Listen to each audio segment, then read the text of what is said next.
মৃন্ময়ীর ব্লগে আপনাদেরকে স্বাগতম। আমি আবার চলে এসেছি নতুন একটি ভিডিও নিয়ে। যারা আমার ভিডিও প্রতিদিন দেখেন কিংবা সাবস্ক্রাইব করেছেন এবং যারা প্রতিদিন আমার ভিডিওর জন্য অপেক্ষা করেন যে কখন মৃন্ময়ী আসবে, কখন ভিডিও দেবে, তাদের সবাইকে আমার প্রাণ ঢালা শুভেচ্ছা এবং অভিনন্দন। আমি আজকে ক্লাস শেষে চলে গিয়েছি কমলাপুর যেয়ে দেখি আমার ট্রেন এখনও আসে নাই। তারপর আর কি বসে বসে ওয়েট করা শুরু করলাম। তারপর দেখলাম সবাই দৌড়াচ্ছে, কারণ তাদের ট্রেন হতে ছুটে যাচ্ছে।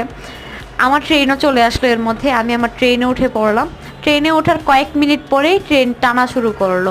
আজকে ট্রেন তেমন কোনো লেটই করে নাই। মানে কি সুন্দর একটা আবহাওয়ার মধ্য দিয়ে আমি বাড়িতে আসছি, মানে বলে বোঝাতে পারবো না। আর ভিড় মোটামুটি ছিল, এয়ারপোর্ট থেকে মোটামুটি ভালোই ভিড় ছিল, কিন্তু অন্য দিনের তুলনায় একটু কম। বাড়িতে এসে আমি এক গাদা ভাত খাইলাম। তারপর মারে বললাম তাড়াতাড়ি চা বানাও। মা চা বানাইলো, চা খাইলাম। চা খাওয়ার পর আবার আম খাইলাম। মানে আমি বাড়িতে এসে প্রচণ্ড পরিমাণে খাইতেই থাকি। এখানে চা সব কিছু মাই